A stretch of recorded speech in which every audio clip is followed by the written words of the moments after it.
man Boury bu dee dañ ma nommé tey man ma dem def sama déclaration li muy néew ndax la ma am bariwul benn ordinateur laa yor benn portable ñu ne ma Boury loo am dañ laa nommé loo am ma ne man de benn ordinateur portable de laa yor mooy sama patrimoine benn téléphone laa yor mooy sama patrimoine ak lan bon am naa benn vélo bu pneu ba yàqu kër ga ma déclaré loolu man Boury ma dem 2029 ma ne nangu 2029 man daal fexe naa daal ba am ay immeuble am ay terrain ma ne nag léegi man defuma déclaration de patrimoine man Boury lan laay ragal damay bañ ko ma toppee enrichissement illicite ñu xool Boury yow ñaata yow doon fayee ko sax ñu ne non fi la nommé yow fayee ko lu dul 1 million ñu xool 1 million par mois par exemple ci 1 an lañ ma nommé nañ ma ci 1 an 1 million fois 12 sama salaire ci at bi ñaata la 12 millions mais 1 million bu ñu la koy fay quand même yor nga njaboot yor nga ay charge nit tiis la soxlaam xëy na nga fajal ko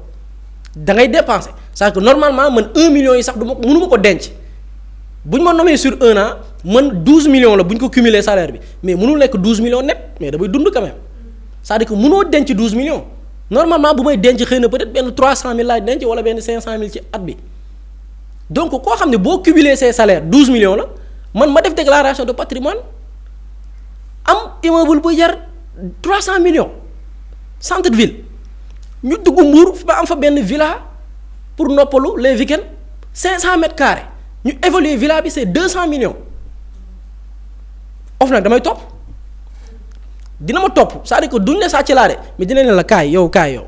sa salaire cumulé c'est 12 millions tu te retrouves avec un villa de des centaines de millions sa compte bancaire ay milliards kaay wax ñu foo ko jëlee ma justifier léegi nag bu fekkee ni mënuma koo justifier man mun naa ne du ma déposer maa bañ ñu ne ma kaay def déclaration de patrimoine sotti ma bañ ne defuma moo waral dans les rapports de l'OFNAC doo gis lire les rapports de l'OFNAC da nga ci gis ñoo xam ne bi ñu leen di nommer ils ont fait déclaration de patrimoine d'entrée mais bi ñuy génne defuñ déclaration de sortie na gars yi dem lire les rapports de l'OFNAC da ngay gis ni les déclarations de patrimoine d'entrée ñu ci bari bu ñu leen nommé dañuy def déclaration de patrimoine mais bu ñuy génn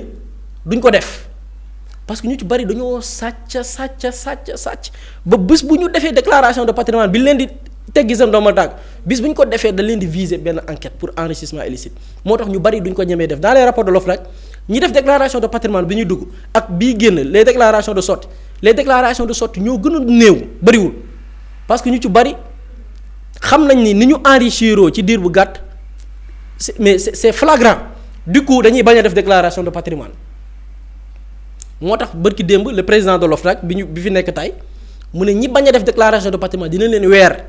ne leen yéen da ngeen a bañ a def déclaration de patrimoine xam nga pour nga wax parce que y a soupçon d'enrichissement illicite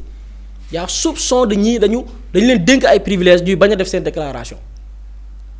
mais là je parle des ministres mais quand c'est le président de la République qui fait un amendement bu ma nee le président moom moo yebal ndawam koo xam ne moom moo ko tànn sous son approbation dem assemblée nationale ne dañuy amender pour que président du def sa déclaration de patrimoine de sortie mais là c'est flagrant. mais ndax lépp tamit di encouragé jamono ji li OFNAC di wax ni am na ci ñoo xamante ni bëgguñoo def déclaration de patrimoine bu ñu déggee tamit président ne buy génn du def déclaration de patrimoine ñooñu tamit lu ñu leen war a wax. bon càkkuteef la c'est-à-dire que le président a fait na ma souhait la mais c'est-à-dire que souhait bi moo suspect maanaam pourquoi le président. bañ rek ne par exemple sàkku ne par exemple le président du bañ a def loolu non seulement effectivement ça n'encourage pas parce que pour man njiit boo jiitoo yow yaa war a dicter le tempo yaa war a donner la donne bi nga xamante ni tey moom la ñi nga xamante ni ñii ñooy say ñi nekk en bas ci hiérarchie bi mun a topp yow logique bi ngay demee mais quand des ministres et des directeurs généraux tey dégg ni on a fait un amendement de la part du représentant du gouvernement pour que le président bis bu mandaam jeexee du def déclaration de patrimoine loolu ça encourage des ministres yu ne saa waay tempo bi joxe nañ ko de tey ñoo gaaw profité ñu nitam parce que ñu nit mun nañ def comme ñeneen nañ koy defee bu ñu génnee bañ a def suñu déclaration de patrimoine loolu c'est dangereux dans un pays et je pense que tey personne ne pouvait imaginer une telle situation pour man c'est très grave c'est très grave tey ça pose des questions ça suscite des interrogations par rapport ak tey le président pour man warul am benn souci par rapport ak sa déclaration de patrimoine et ça interroge man dama bokk ci ñu gëm ni ba ci la caisse noire bu yeboo gars yi gaaw caytu ko faaw gars yi caytu ko parce que caisse noire mooy lan président dinañ ko ci voter du rendre compte kenn nu ko neex jëfandikoo ci nu ko neex la koy jëfandikoo du rendre compte kenn en un temps record le président peut se retrouver milliardaire en un temps record le président peut se retrouver avec un patrimoine foncier bu exorbitant qui n'est pas comparable à son salaire boo ko cumulé durant ses mandats ou bien son mandat loolu nag daf ñuy pousser pour que ñu questionner par rapport ak la caisse noire parce que président de la république li muy fayee ko par weer bariwul normalement président de la république parfois li tax nit ñi di ci daw buru doon ko sax pourtant salaire bi bariwul mais ñu ci bari xam nañu yàlla caisse noire moo tax caisse noire boobu il va falloir la contrôler ko pour que lépp loo xamante nii dañ ko ciy jëf mu am une régulation warul nekk lu ñuy nëbbati léegi dafa war a dang feeñ ñu contrôler ko ëllëg lu ci ne tous les décaissements certes ñëpp duñ ci am wàll parce que y a des institutions yi nga xam ne dañ ci am gët mais en un moment donné le public a besoin de comprendre lenn ñi bu dere ñu déclassifier ko Sénégalais xam seen alal nañ ko jëfandikoo mais lii moom ça n'augure rien de bon lii xeeñ ni daal xam naa ni doy na waar daal doy na waar. doy na waar en tout cas mi ngi noonu Pape Samba ndax mbetteel amul ci askan wi par rapport ak li nga xamante ni moom mooy bëgg-bëgg kii di njiitu réew bi président Bassirou Diomaye Diakhar Faye foofee ca pencum ndawi réew ma bu passé déclaration de patrimoine bi nga xamante ni nee na li ko gënal mooy buy génn du ko def ñoo ngi àddu tamit jiite coalition jiite li nga xamante ni moom mooy parti politique loolu it ndax maris naa njort ne am na leneen lu muy nas. man léegi j'ai trouvé une solution simple pour le cas du président Bassirou Diomaye Faye man sama solution daal mooy léegi sénégalais yi ñi ci ëpp wala boog la majorité des sénégalais on est tous dans une hallucination collective que ñun ñëpp ñun ñoo dofandoo 2024 li ñu présenté woon vraiment ñun ñoo ci juumoon lii ñu nekk di doxal en 2026 loolu la ñu mës a présenté ñun ñoo mënul woon lire ñun ñoo jàngul woon xam nga on n'avait pas une capacité de compréhension donc on est tous dans une hallucination collective et que loolu daal moom moo am parce que je pense man bu solution boobu ci man mooy gën a apaiser esprit yi pour que nit ñi di bañ a xalaat bu bari daal parce que bu ñu àndeek raison rek c'est-à-dire que lii sa bopp bi sax day mujj chauffer parce que da nga naan lii comment c'est possible c'est-à-dire que autant de revirement de situation en 2 ans man gis nga ba bëri di wax je me suis amusé à prendre des notes ci ay contradictions wala ay reniements yoo xamante ne le président def na ko en 2 ans par rapport ak programme bi mu joxe woon ak li ñu nekk di doxal premier reniement mooy nga nekk président de parti wala coalition te boobu il y a eu 2 revirements en 2 ans 2 revirements bi lan la mooy yow yaa njëkk ñëw doo président de parti nga jàkkaarloog sénégalais nga ni pour nekk un président au-dessus de la mêlée lépp li nga xamante ne ay ndombal tànk la woon ci parti politique bii ma bokk muy Pastef génn naa ci ndax lan damaa bëgg nekk président boo xamante ne da ngay nekk au-dessus de la mêlée njaboote ñépp ñu lay bañ a dégg ci ay mbirum politique mu nekkoon benn président ñëw am sa coalition Diomaye président def siège fële ca VDN ba coalition Diomaye président def son meeting sa rentrée politique yooyu noonu yëpp ñu dund ko te ñëwaguñ ci deuxième revirement bi yow nga joxe avant projet de loi boo xamante ne da nga ko publier proposer ko soumettre ko à la réflexion nationale nga jox ko conseil constitutionnel pour avis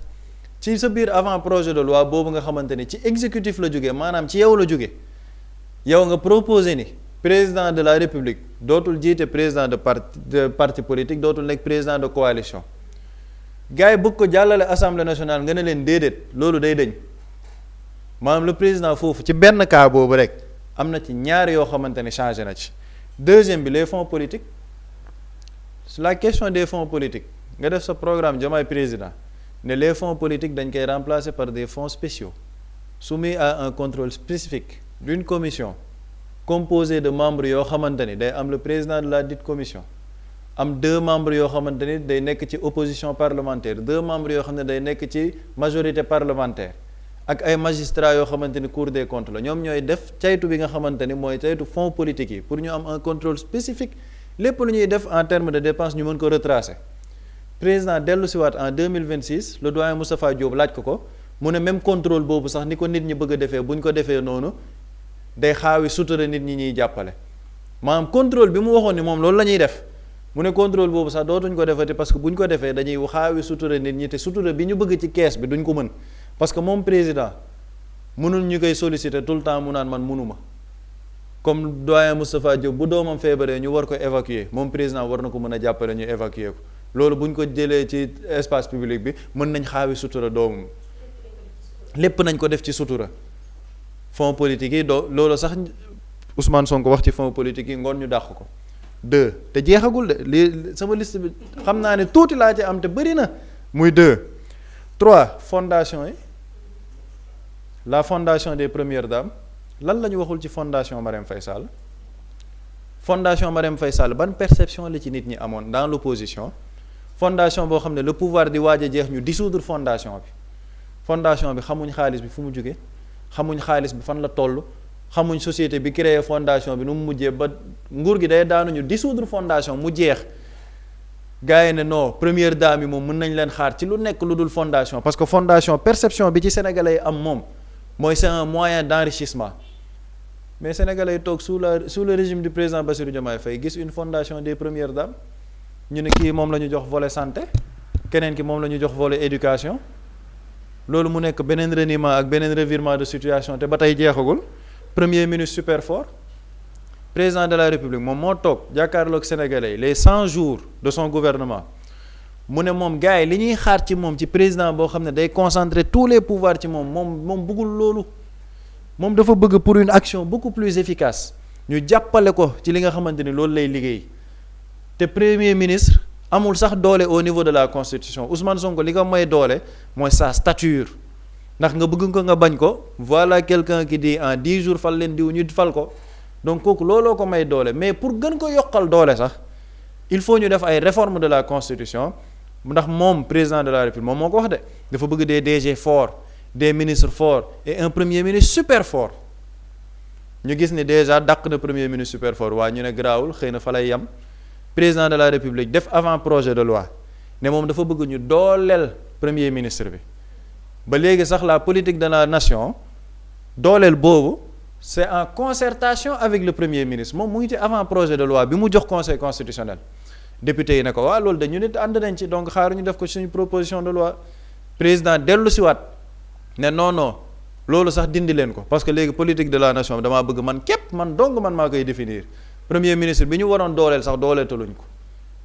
beneen contradiction jeexagul déclaration de patrimoine président en étant candidat waxuma président élu de candidat dara astreindre ko pour mu def déclaration de patrimoine moom mu génnee ne man lii laa am sama tool lii laa ciy def am naa ñaari oto au deuxième oto bi sax occasion la tool bi dafa am kenn koo xamante ni moom moo ma lebal am na banque boo xamante ne war naa fay lii sax ba nga gis période boobu noonu patriote yeeg waa parti Pastef ne non président bu ñu ko falee dañ koy defal cagnotte pour fayal ko borom yi léegi président nee na moom ci lu bu ñu sukkandikoo ci commission technique buy génn sax bu ko kenn laaj la mu am ak la mu amul beneen contradiction projet de loi yi président de la république toog 31 décembre jàkkaarloog sénégalais ne leen au premier trimestre dinañ adopter ay projet de loi réforme cour constitutionnelle réforme de la justice réforme code électoral dinañ ko adopter en conseil des ministres yóbbu ko au niveau de l'Assemblée nationale ñu voté ko fa 3 mois ba ci 4e mois bi gars yi gisuñ dara Assemblée nationale di dem plénière pour def réforme code électoral L29 L30 président de la république génn ci projet de loi yi joxe ay avant projet de loi tabb ki nga xamante ni moo ne woon projet de loi yooyu dem na commission des lois def ko porte-parole de la présidence beneen contradiction les réformes de la justice moom la ñu njëkk def ci gouvernement wu Ousmane Sonko présidence Bassirou Diomaye Faye porte-parole d'alors de la présidence Ousseynou Ly mu ne président de la république nee na sax lii ce ne sont pas des rapports yoo xam ne dañ koy tëj ci ay tiroirs les réformes de la justice anañu da nga cee dégg dara ça a été transformé en avant projet de loi te pourtant ay projet de loi la ñu waxoon muy beneen contradiction bi mooy tey ji président de la république moom moo ne woon il faut que gouvernement bi di dem dans une collégialité c'est-à-dire que ñuy àndandoo di xàccandoo di dóorandoo ci benn optique mu ne képp ku wéet yow ci sa bureau ci sa coobare bopp nga def loo xamante ne c'est contraire ak li nga xamante ne moom mooy ligne gouvernement muy jubbal jubbanti yow bu boobaa doo mën a indi kenn ci solidarité gouvernementale ñu ne Abdourahmane Diouf tudd nañ ko dara Mimi Touré tudd nañ ko dara Mimi Touré seeti ko mu ne ko muñ la leen ma Salimata Dieng wax ni jeunesse bi dañ leen war a gën a promouvoir ñu dàq Bassirou Kébé ne ñun justice lii la ñu waxoon ñu dàq Ousmane Sonko ne fonds politique lii la ñu waxoon ñu dàq solidarité gouvernementale boobu waa Pastef ñu dàq leen ci gouvernement bi ndax lan munoo di siéger ci biir gouvernement naan diw mooy sama candidat en 2029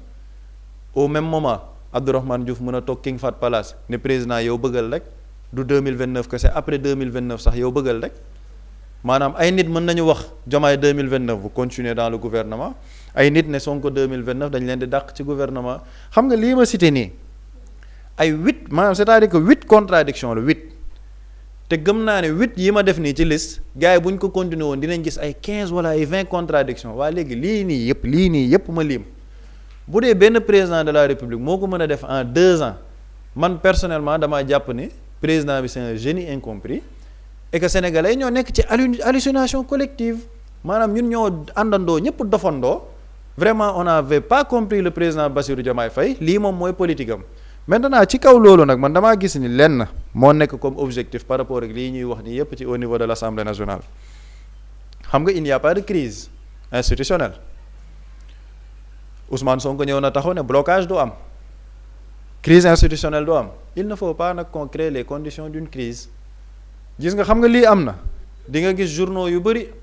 bu ñu demee plénière en le lundi ñu teel a préparer sénégalais ci élément de langage yi nit ñi nar a utiliser le lundi prochain par rapport ak médias yeeg par rapport ak presse yeeg seeni élément de langage ñu ngi koy togg ci week-end bi commencé nañ lenn la ñuy wax l'Assemblée nationale bloque le président Bassirou Diomaye Faye crise institutionnelle l'Assemblée nationale veut rendre ingouvernable le truc du président Bassirou Diomaye Faye instant il y a les conditions d'un chaos institutionnel doyen Alioune Tine génn def benn tweetam il faut que les institutions puissent se parler nangam sang lii nekk di xeeñ nii le dialogue moom moo ko mën a résoudre il faut que les forces vives de la nation wax ci lii beneen nitu société civile génnaat wax après seen plateau de service après-vente yi ñu génnaat ne assemblée nationale li ñu bëgg def dañoo bëgg weñ loxo président Bassirou Diomaye Faye Ousmane Sonko avec sa stature de président de l'Assemblée nationale dafa bëgg xeex politiquement avec le président de la République xam nga loolu noonu yëpp lan moo tax ñuy bëgg orienter opinion bi foofu pour que nit ñi bañ a relever les contradictions yi am ci président Bassirou Diomaye Faye maanaam li mu proposé woon yëpp génn ci nit ñi bu ñu wax ci loolu nañu waxtaan ci ñii dañuy xeexu politique te du xeexu politique xeex bi lenn la programme bu ñu jox sénégalais yi am ñu ko teggi le président de la république joxe avant projet de loi ne nañ ci def li ba pare bëgg ci génnaat ba set wecc léegi loolu nag dañ koy bëgg a nëbb pour que sénégalais di concentré wu ci leneen ñu ne voilà le président a toujours voulu être républicain avec l'Assemblée nationale foofu la ñuy jëmi ji ne xoolal Ousmane Sonko ba muy nekk président Assemblée nationale le président am na ñu ko doon woo ci lenn li mais bëgg jàmm bëgg dal moo tax mu doxalee nii mais manifestement on voit que l'Assemblée nationale bëgguñ permettre le président mu travailler dans des conditions normales pour diriger parce que tamit dañoo war a xam ne moom la ñu fal buñ ko falee li mu bëgg la ñu war a doxal nii nañu nar a présenter affaire bi au niveau de l'opinion pour que sénégalais préparé wu ci totalement bu loolu amee xam nga lan mooy nekk beneen jéego bi ñu ngi dem ci loi de finances rectificative débat d'orientation budgétaire bu ñu naree indi loo xamante ne ce sera une restructuration sauvage de la dette assemblée bi tegaat ci loxoom ñu ne non gis ngeen lii ce n'est plus possible les conditions d'une cohabitation nekkatul na président tas assemblée gis nga moyens yi ñuy dem nii yëpp lii mooy li gars yi nar a togg lii mooy li gars yi nar a doxalee et nii lañ ko nar a joxee opinion sénégalaise moo tax ci lenn par rapport ak amendement bi député Adama Diallo bi dugal pour terminer foofu li mu ne dañoo war a interdire le président de la République pour que mu dissoudre assemblée plus d'une fois ci biir mandat les députés de l'Assemblée nationale nañ ci yokk beneen disposition nañ ci yokk si le président de la République ni mënul dissoudre assemblée nationale plus d'une fois te bu ko bëggee def une deuxième fois il doit mettre en jeu son mandat présidentiel muy benn bu bëggee dissoudre deuxième fois na mettre en jeu son mandat présidentiel muy beneen disposition bi mooy xam nga bu ñu waxee loolu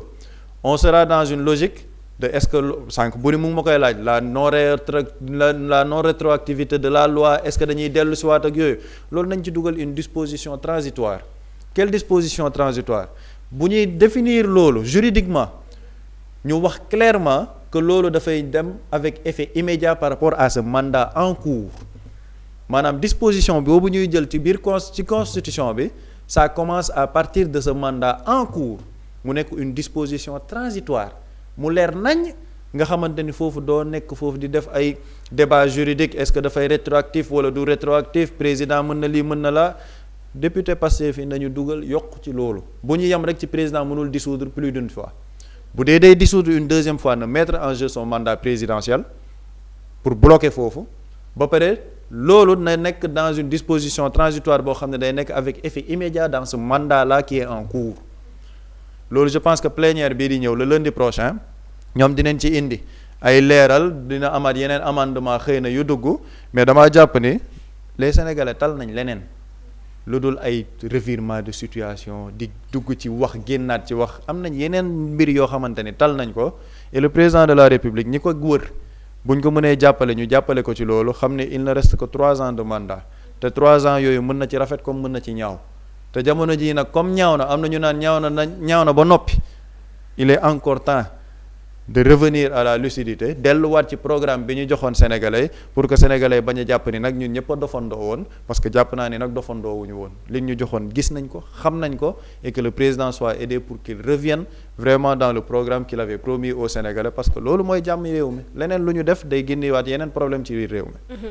par rapport ak amendement yi ak li ko waa PASTEF rejeté ndax loolee mënoo jàpp ni mën na indi tamit ak gàllankoor ci diggante président ak li nga xamante ni moom mooy assemblée nationale. mënul nekk et warul sax mën a nekk parce que ñun on se réclame même bu fekkee la notion démocratie ku ci nekk ak gis-gis bi nga ci am mais de toute façon c'est des notions importées inspirées d'autres pays ñun on prend souvent référence des grandes démocraties bu ñu sukkandikoo ca la nga xam ne xam nga tey on parle de démocratie yu ci bari am nañ ci des avis yoo xamante nii dafay woroo n'empêche le Sénégal on considère que c'est un pays démocratique inspiré d'autres pays nga xam ne on les considère comme des pays de grande démocratie da nga jël rek d'autres pays nga jël ci exemple démb rek laa doon gis benn information ci benn média bu mag le Sénat américain moo porté benn résolution contre tey attaques yi nga xamante ni Donald Trump mi ngi koy amal Iran et ci biir décision boobu Sénat américain jël y a des républicains Donald Trump c'est un républicain pourtant y a ñenn ci seeni partisans yoo xamante ni ils sont contre Donald Trump ba voter résolution boobu nga xamante ni nii dafay contrer li nga xamante ni mooy attaques yu Donald Trump di mën a contre Iran pourtant foofu c'est beaucoup plus grave man dama gis benn tweet bu Donald Trump qu'est-ce que Donald Trump a dit au niveau de tweet bi mu def lan la wax ci tweet bi et là je te parle d'une grande démocratie yi ñuy roy de lii moo nekk di xew États-Unis dafa ne Sénat américain bi décidé na organiser benn vote inopportun vote boo xam ne amul benn njariñ et insensé sur la loi sur les pouvoirs de guerre muy pouvoir de guerre en ce qui concerne l'Iran mu ne 4 minables républicains c'est Donald Trump qui parle ñeent ci républicains yu tekkiwul dara yoo xamante nii bon ne avec des idiots démocratique noonu la tuddee yeneen naataangoom yi mu ne ces sénateurs viennent de me compliquer la tâche ñi ngi nii di ma méttil mbir yi mu ne mais j'y arriverai waaye dinaa ci yegg ci nii wala ci nële et là c'est le président des États-Unis la plus grande puissance au monde qui parle le Sénat les démocrates et les républicains yi nga xam ne moom ci républicains yi la bokk ànd voter une résolution contre moom guerre bi nga xam ne mi ngi koy mener au niveau de l'Iran le président de la République Donald Trump def tweet saaga leen ñoom ñëpp ñii ay minables lañ ñii c'est des idiots ça se passe aux États-Unis mais da ngaa dégg ñu ne ok Donald Trump dafay tas Sénat bi est-ce que da nga ko dégg est-ce que da nga dégg ñu ne la grande puissance bi ñu jàppee la grande puissance la première puissance au monde est en crise et da ngaa dégg fii ñu naan la États-Unis mi ngi ci crise pourquoi parce que Donald Trump lii la bëgg Sénat bi contré na ko ci jàppale des républicains moom ci njabootam ci wàllu politique. Est-ce que da nga dégg crise c'est-à-dire que fii Sénégal et pourquoi ma soulever cet aspect Pape Samba dafa souligner lu am solo ci fin de semaine bi ak semaine bii ñëw narratif bi ñuy jaay sénégalais mooy y a une crise institutionnelle et les gens qui en parlent xam nga lan c'est quelles personnes des gens qui se réclament démocrates ou bien des gens yi vantent li nga xamante ni mooy les notions démocratiques te pourtant lii nekk di xew entre l'exécutif et le pouvoir législatif pourtant mais c'est la définition parfaite d'une démocratie qui fonctionne bien ça li nekk di xew Sénégal c'est une démocratie c'est un pays qui respire la démocratie et puis yegguñu sax ñu niveau dëkk yi ñuy woowe les grandes démocraties yëgguñu ñoom ci seen niveau ñoom fi ñu yegg ba président bi dafay def benn message ne vous êtes des idiots vous êtes des incompétents vous êtes des minables pourtant yeneen dëkk yi ñu woy démocrate ñoom foofu la ñu toll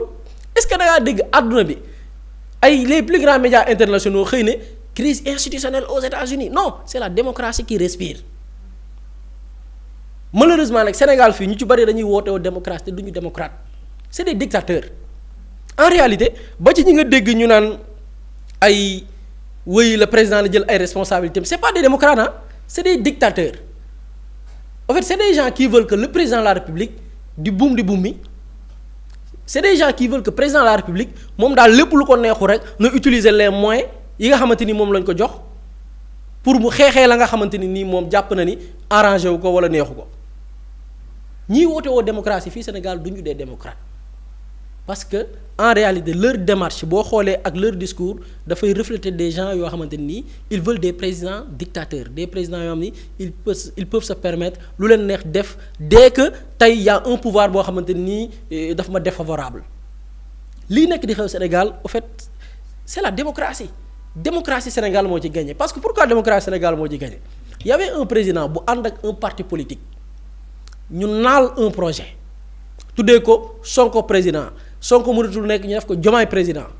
tout en gardant le même programme la même idéologie les mêmes types de réformes yi nga xam ne jàpp na ni bu jotee le pouvoir lii la ñu war a def président de la République bi falu taxaw devant toute la population ou bien toutes les populations ne man de la ñu naaloon ci projet ba ca laay nekk sax ca dàkk nag muy projet bi dafa ne munoo nekk président de la République nekk président parti man nekkuma président parti waaye secrétaire laa donte kilifa laa ci parti bi teggi naa ndombal tàgg ba pour principe président ma nga ca projet ba tey maanaam projet ba ñu diggoon sénégalais ma nga ca ba tey ñu dem ba ci biir président ba génn ca dem ba ci biir projet ba ne li nga xamante ni mooy caisse noire dañ koy encadrer def ko les fonds spéciaux yoo xamante ni dafay am yenn ci ay entités yoo xamante ni dañ ciy am gët